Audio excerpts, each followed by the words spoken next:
Mendengar kata jenazah, yang terbersit di pikiran kita adalah jasad manusia yang telah meninggal dunia. Tapi tahukah Anda, walau sudah tak lagi hidup, ternyata ada beberapa jenazah yang masih menimbulkan kontroversi. Penyebabnya bervariasi, mulai dari penyebab kematiannya, keadaan yang tetap utuh meski sudah meninggal bertahun-tahun, hingga hilangnya jasad dan ditemukan puluhan tahun kemudian. Jenazah siapa saja yang kontroversial ini? Berikut On The Spot merangkumnya dalam 7 jenazah yang penuh kontroversi versi On The Spot.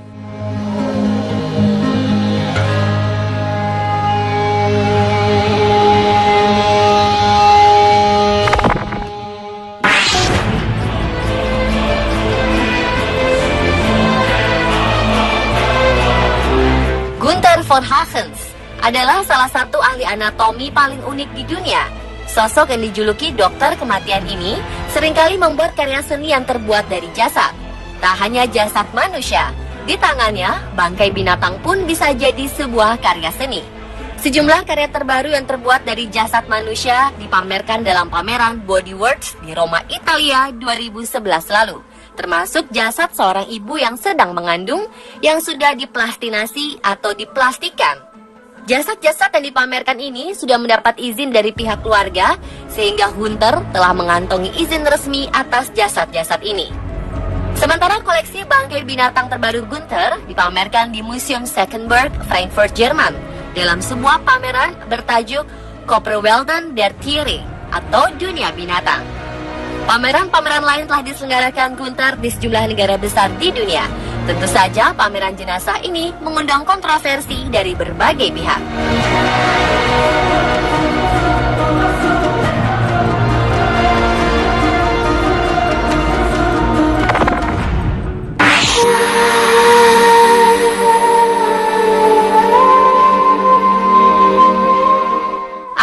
Januari 2015 lalu, sebuah kabar dari tanah Mongolia tentang penemuan jenazah biksu berusia 200 tahun dalam kondisi utuh sungguh menakjubkan. Diperkirakan jasad biksu sudah ada sejak tahun 1800-an dalam posisi duduk yang dinamakan posisi lotus seperti sedang meditasi. Jasad yang masih utuh ini ditemukan dalam bentuk mumi yang ditutupi kulit lembu. Jenazah ini ditemukan di provinsi Songino, Khairkhan. Kini peneliti pun tengah menganalisa penemuan ini. Tak banyak detail diberikan terkait dengan penemuannya. Hal serupa juga pernah terjadi di Thailand. Di sana ditemukan jasad biksu yang masih utuh mengenakan kacamata hitam. Kini jasad itu pun menjadi daya tarik tersendiri bagi wisatawan.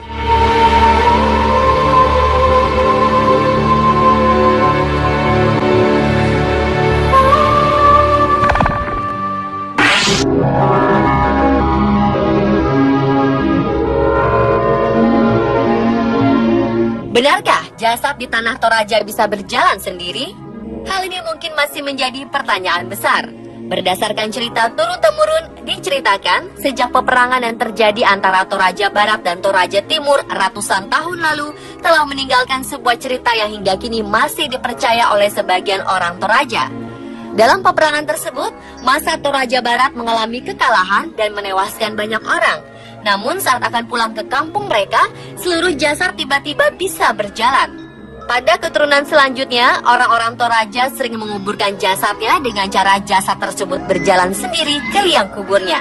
Hingga kini, tradisi ini dikabarkan masih dilakukan oleh sebagian orang. Jasad dibuat berjalan dengan menggunakan daya magis yang mampu menghidupkan kembali, baik manusia maupun hewan untuk sementara saja. Kini praktek jasad berjalan tersebut sudah jarang dilakukan kepada jasad manusia. Kabarnya mereka lebih sering mempraktekannya kepada binatang seperti ayam atau kerbau yang diadu dalam keadaan leher terputus.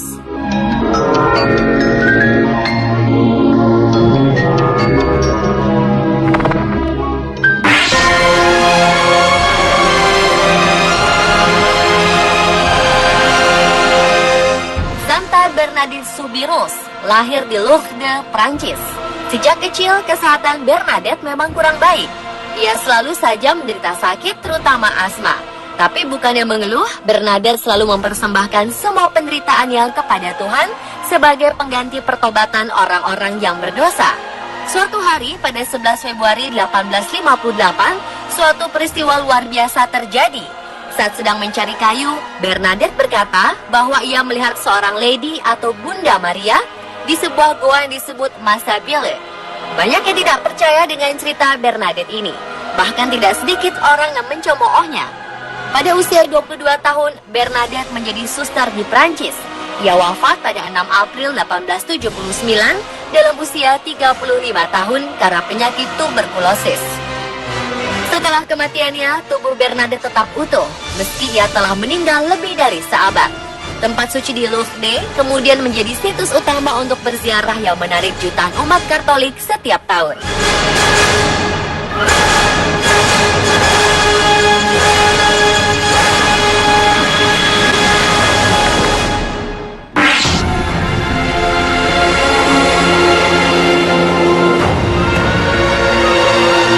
Jasad seorang pimpinan agama Buddha Siberia Rusia diketahui tidak rusak setelah meninggal pada 1927.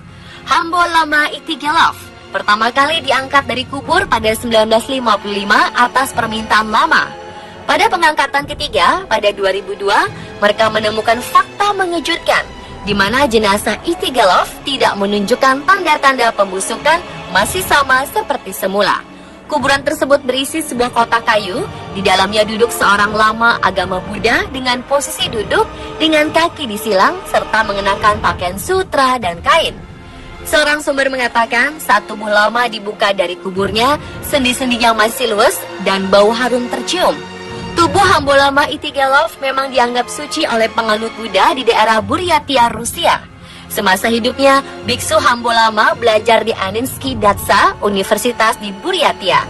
Pada 1911, Itigelov menjadi Hambo Lama, kepala vihara agama Buddha di Rusia.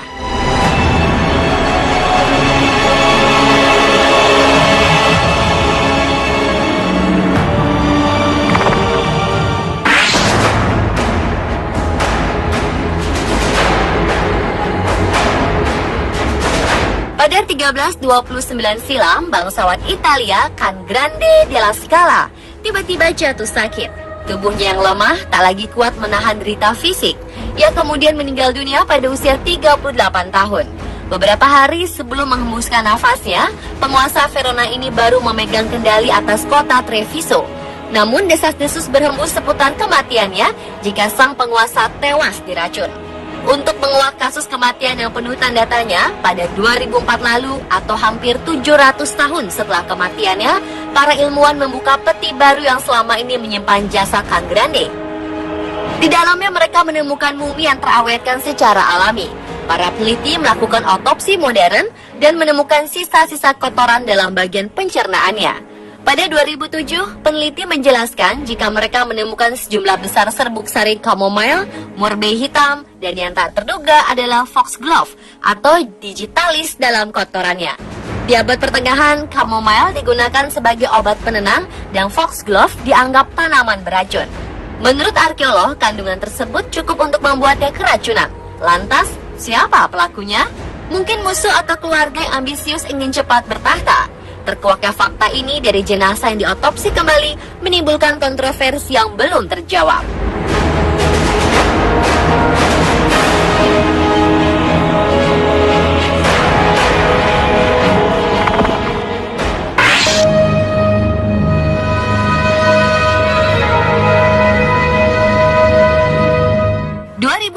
Lalu, jenazah seorang pendaki ditemukan di Gunung Mont Blanc, Alpen. Jenazah yang diketahui bernama Patrice Haifert, seorang pendaki muda yang sedang belajar sebagai pemandu pendaki ini, dinyatakan hilang sejak 1 Maret 1982. Ketika itu, ia baru berusia 23 tahun. Ia diketahui mendaki gunung seorang diri, namun cuaca buruk menghadangnya. Dan setelah itu, ia dinyatakan tak pernah ditemukan. Hingga pada Juli 2014, 2 pendaki menemukan jenazah Haifert. Tubuhnya ditemukan masih dalam keadaan baik karena terawetkan secara alami oleh suhu rendah di gunung tersebut. Polisi setempat mengatakan jika kartu identitas Haifert masih tersimpan di dalam dompet. Sang ayah yang juga seorang pendaki sangat terkejut dengan penemuan ini. Ia lebih memilih Haifert untuk dimakamkan dan didiamkan di gunung daripada harus tersimpan di dalam peti mati. Pemirsa, itulah 7 jenazah yang penuh kontroversi versi On The Spot.